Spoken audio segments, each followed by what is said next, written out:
name is Moya Angela, and welcome to my channel. Oh my gosh. You guys, I have been trying to do my YouTube channel for years. I was one of those people that did it like some years ago for fun. Edited on this random app that probably doesn't even exist anymore. And then, like, it fell off. But let me tell you what didn't fall off. My life. I have so much to share with you guys. I got so much to teach you because I've been around the world multiple times. I'm on my third passport. And I just got some stuff I want to share with y'all that has to do with my career, my personal life. I guess I'll let y'all in on my little personal life. My music. Are you kidding me? My music.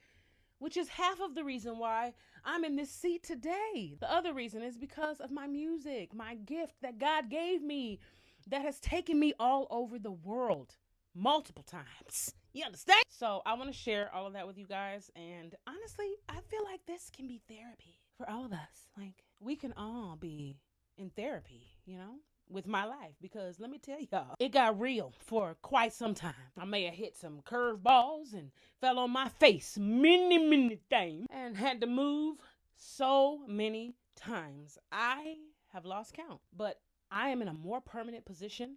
I'm in a beautiful place, a place that makes me happy, with people that make me happy. I'm sick of being around people I don't feel like being around. I know y'all can relate to that. So that is what we're going to do today. Today, I'm going to take you on the journey of my life. Let's be honest. Who am I? My name is Moya Angela. I am originally from Indianapolis, Indiana, in America.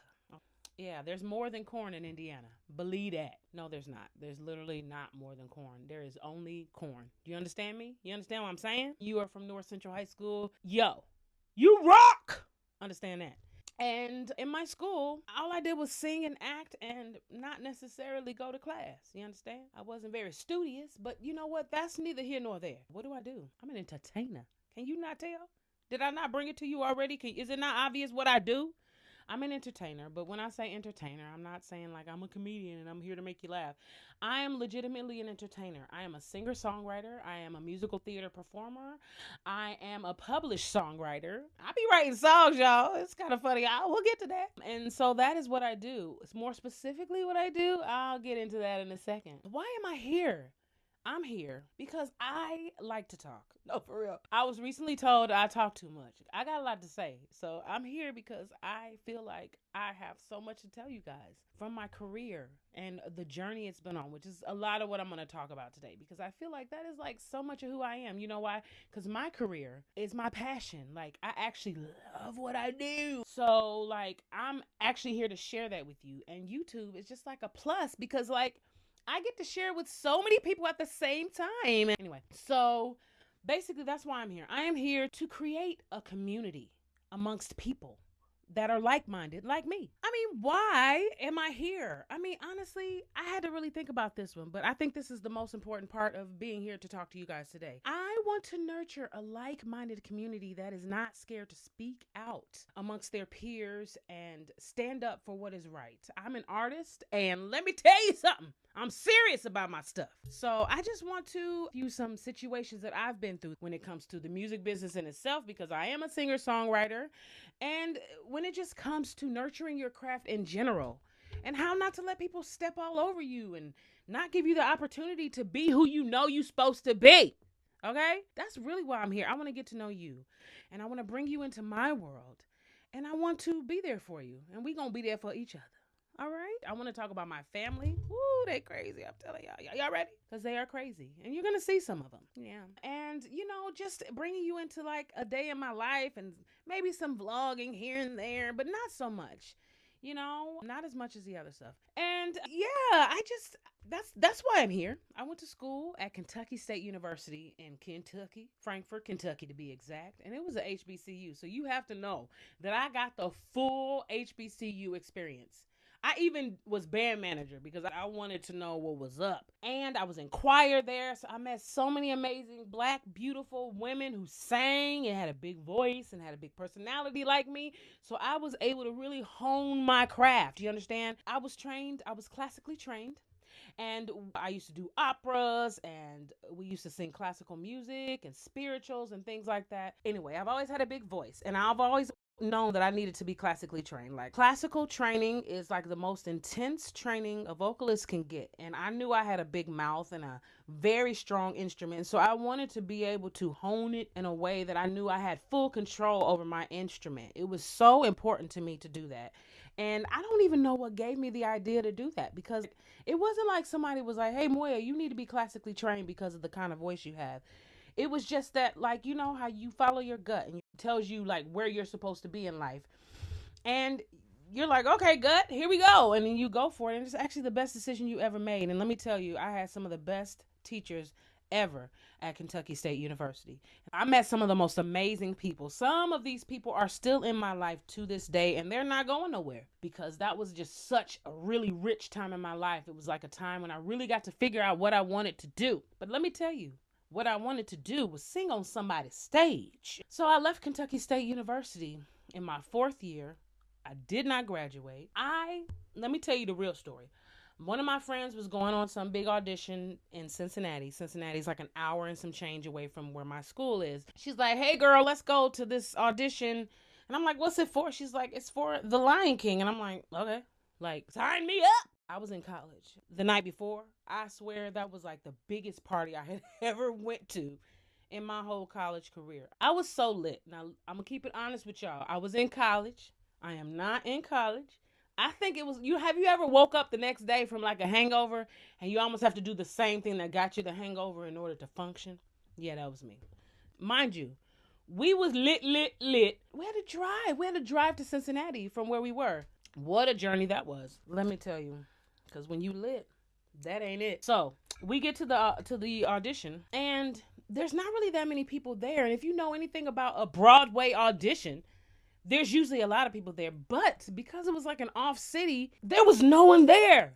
So for me, I was like, that means ain't no competition. Yo, I sang, funny enough, One Night Only, and I blew it out of the water. Lo and behold, I get a call back, and he's handing me the paper. He's like, yeah, don't tell anybody that you got a call back when you leave the room. Just, we'll see you tomorrow. Just kind of hide the papers. I didn't understand why, but now I get it. It's just because, like, I got an immediate call back in the room of my first Broadway audition for The Lion King while I was still lit.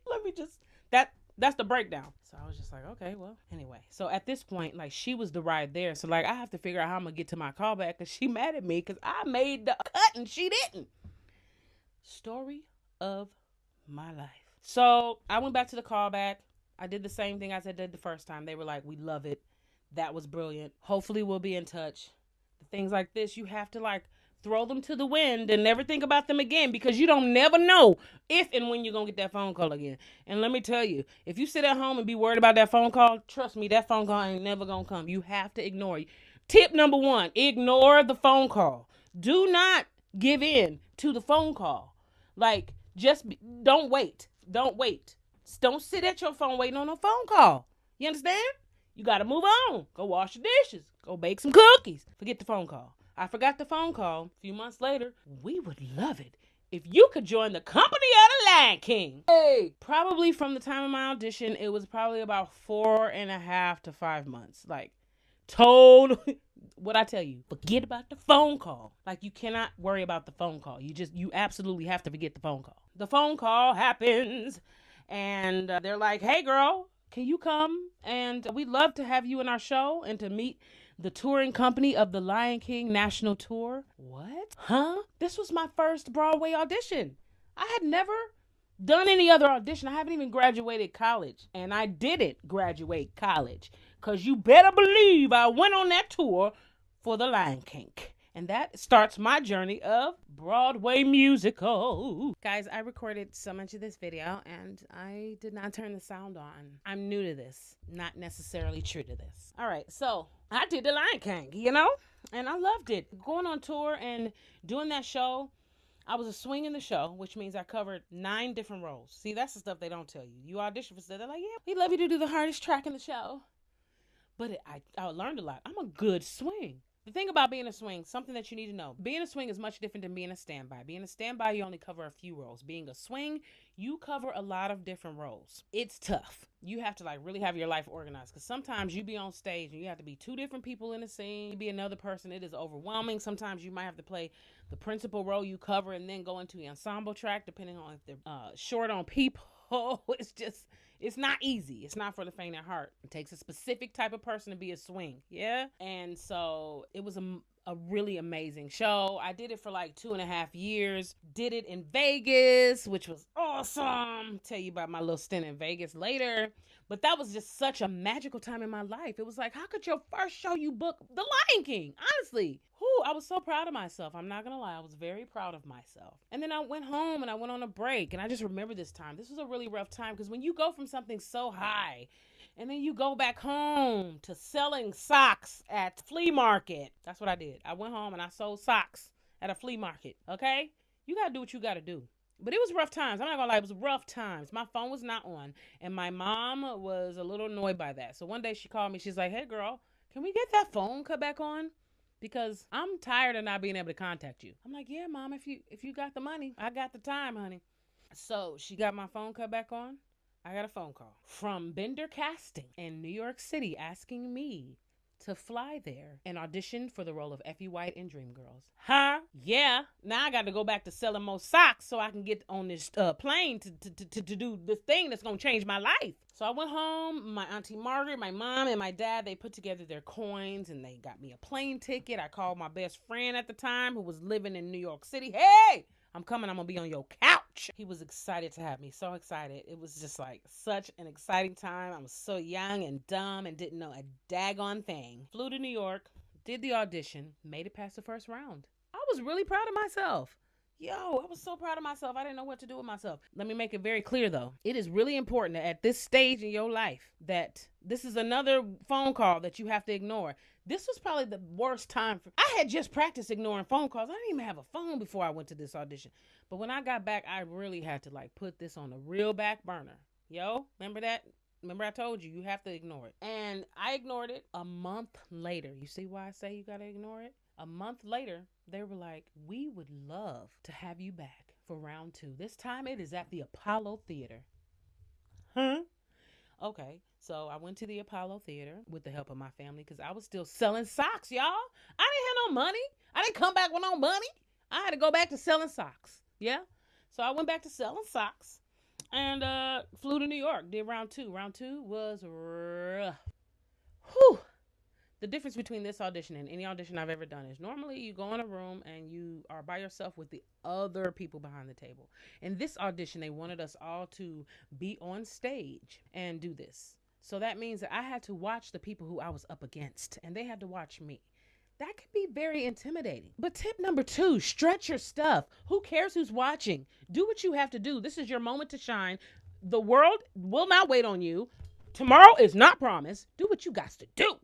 So that's what I did. I strutted my stuff. It wasn't easy, though, because we had a death in the family during this time, and I was pretty broken. So I had to fake my way to the top. Anyway, I had to fake my way to the top, and I did. I made it past round 2. Now, I went home, and 1 month later, I go back to New York City.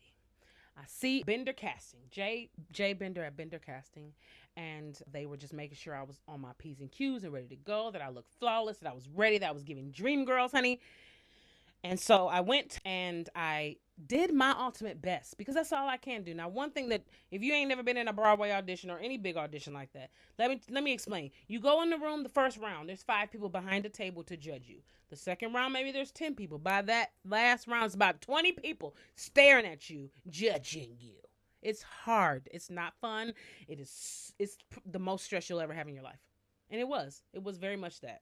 I left there. The next morning, I got the phone call of my life from my agent, Randy Ross, who is the best agent I've ever had. And I had to get an agent in the middle of my last audition because I knew that this phone call was going to come to tell me that I had booked Dreamgirls at the Apollo Theater. Whew! I was ecstatic. I think my mom was in China at the time.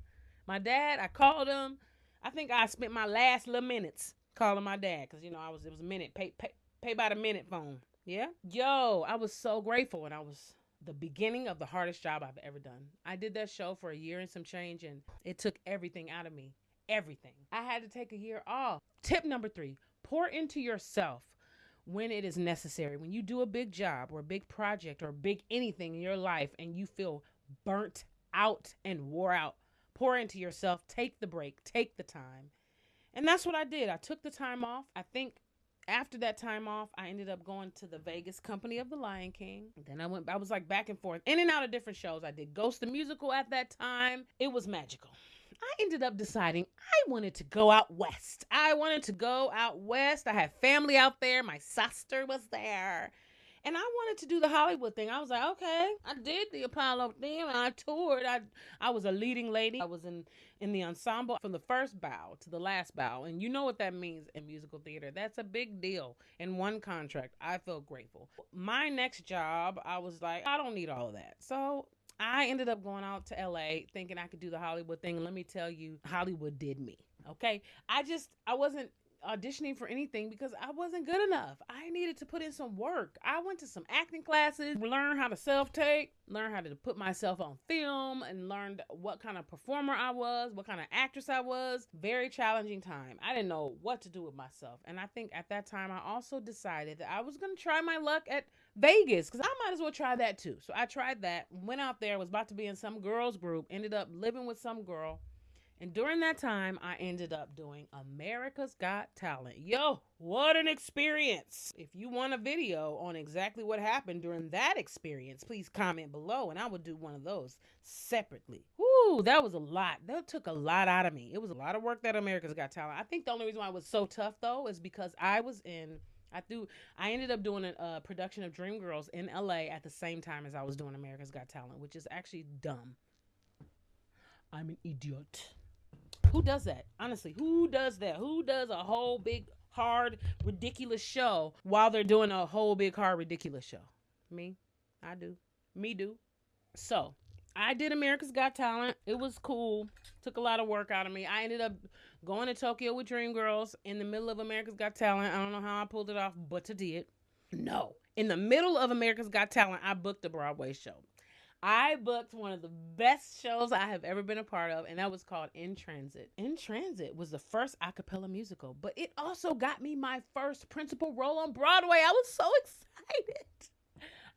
excited. It was also my first original Broadway musical, but it was so special to me because I got to be a part of that show from its inception, like from the beginning of it, and when it was like a baby and we were figuring out. I did all the workshops and ended up taking it to Broadway. That is unheard of. That doesn't really happen, but when it does, it feels so good. That was some hard stuff though. Who said an a cappella musical on Broadway was easy? Not. I played multiple characters in that play and in that musical, and it was tough, but it was so much fun. I loved my cast, the producers, everybody. It was a great experience. I got to do that from open to close. The best experience ever. Then after In Transit, I was like, okay, let's go back to LA. Went back to LA. Tried to get back into the Hollywood thing, and my career had a different story. Got a phone call asking if I wanted to play Effie White in London's production of Dreamgirls at the Savoy Theater. Guys, it was really crazy. But at the time, my partner was South African, and I thought it was a good idea for me to do that show so he could come and live with me in the UK and blah, blah, blah, blah, blah. We do the dumbest stuff, let me tell you. If you would like a story of how it went with me and Dreamgirls, comment below, and I'll do a whole separate video of that experience. Anyway, so listen. Did Dreamgirls hard. Did it from October of 2017 until January of 2019. And then I went home. And then the schmimic hit. And we was inside. We couldn't do nothing. I was so annoyed. Not to mention my partner was in South Africa while I was in America. Worst years ever. Horrible. I was so devastated by that, honestly. I felt like I was never going to see him again. That's a whole nother story. If you want a story about a long distance relationship in the pandemic, comment below and I'll do a whole video about what happened to me. I was just chilling, minding my business, doing the schmimic.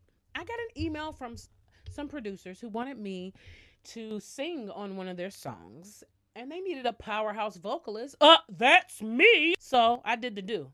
But I had to like get some old ghetto mic and then like makeshift like a studio out like my closet and then like make some stuff up and then like go in there and but they liked the vocals and they were like, "Oh, this is great. Can you record it for real?" And I'm like, "Oh, the world is kind of shut down, but you know, remember when it was open, then it was shut, then it was open, then it was shut, then it was shut." Well, one of those open moments was when I went into a proper studio and recorded the song. So I recorded it and I swear like 2 days later it shut down for real for the first long stint of the pandemic. So once I finished recording the song, I sent it off. I sent it to them. Their managers got in touch with me. They were like, "This is great. Who do we talk to about trying to sign a single?" And I'm like, "Dang, we talking about that already?" And I'm like, "Actually, I don't have any representation at the moment like this." And they were like, "You don't? Well, do you need some?" Google's these managers and to figure out if they were good enough. Realized more than good enough. Yeah, I love to sign with you guys. So then I signed with Upside Music Management with Simon and Denise, and they have been rocking it with me. I've been rocking it with them, let's be honest, because they are old pros and they're really great. Then I hit the ground running. So I was doing all these writing camps. I had never heard of writing camps. I didn't know anything about songwriting. That was not my lane. I had no idea that was even something I needed to do. So I ended up doing these writing camps, and I ended up, funny enough, one of the first people I wrote with she was one of my vocal coaches on America's Got Talent, and ended up, we were writing together. Autumn. My girl Autumn, who is now a Grammy Award winning songwriter and who's a new mommy. Listen, I went from her coaching me to be on some big show to me being her equal, her peer, and us writing together. Her, looking at me legitimately like I was good. And it just felt really awesome. It was such a good time. I was learning who I was as a writer, and I was at home like everybody else. And then another getting signed, and then another. At this point, I have 4 singles, and I didn't even live in the UK, and that's where they were going to be coming out. It didn't make no sense.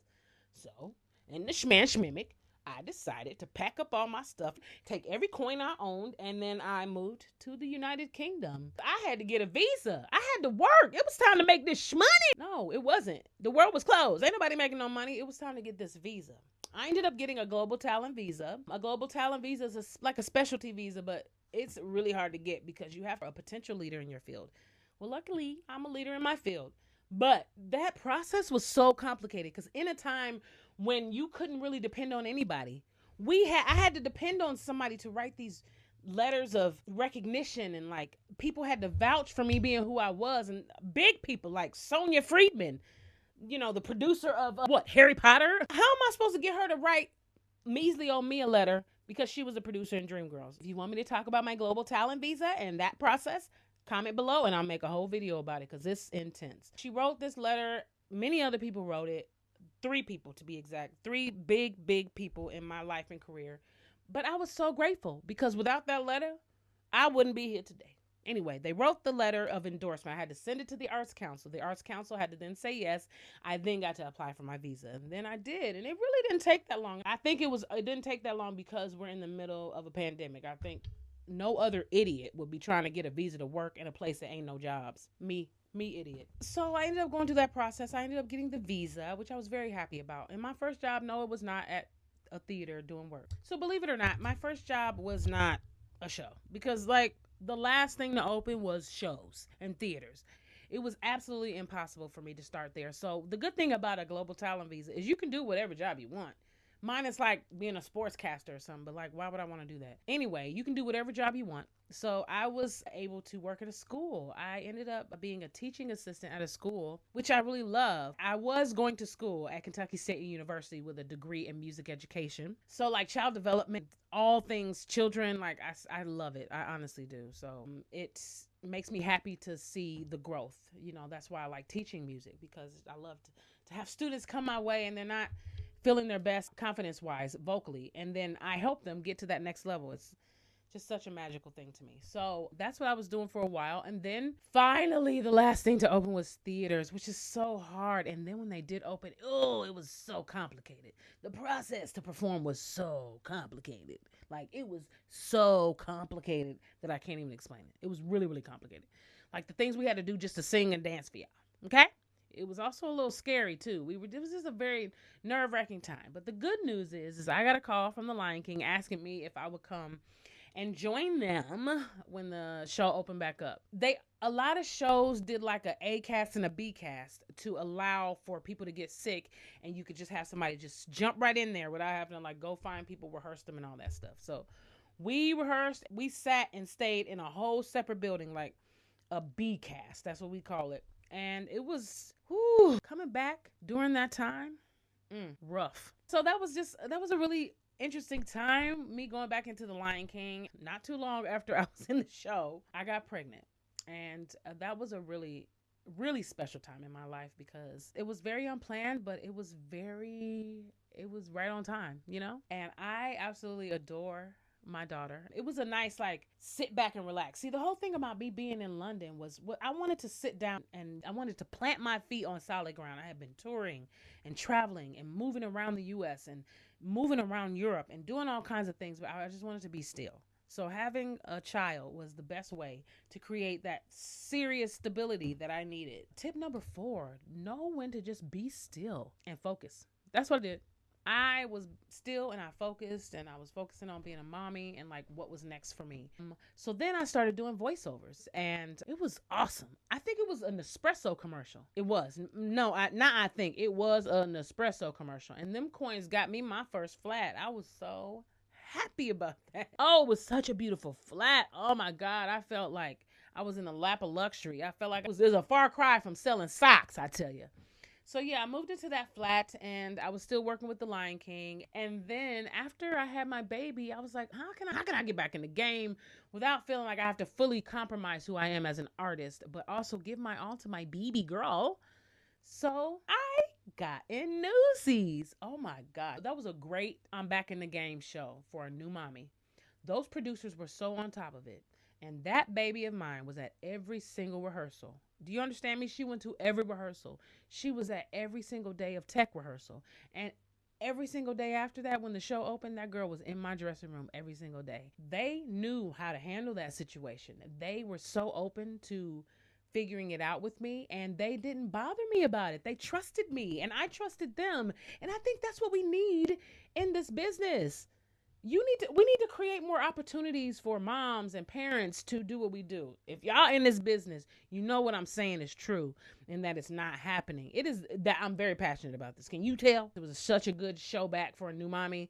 I thank them so much for that. And then after that show, I felt strong enough to do something more. So I went back into The Lion King, which is like my bread and butter. I love that show. And we're celebrating our 25th year in existence in London this year, which is going to be really great. And so, yeah, that is everything that I've done thus far in my life. I hope that you have a better sense of who I am as a person and that you are very interested in coming back. If there's anything I spoke about that you would love to hear more about, please comment below and I got you. I'm going to be all over it.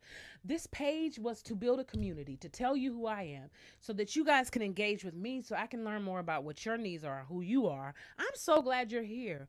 And I'm so grateful that you guys are literally loving up on me today. I am really proud of where I've become in my career, and I'm really proud of what I'm about to show you, teach you, and bring you in on this channel. And I'm glad you're here. So tune in every week. I'm going to post new material every single week so that we can catch up and have fun and enjoy each other, and so that you can get to know me a lot more, and then I'll get to know you. All right? Well, thank you for tuning in. Bye.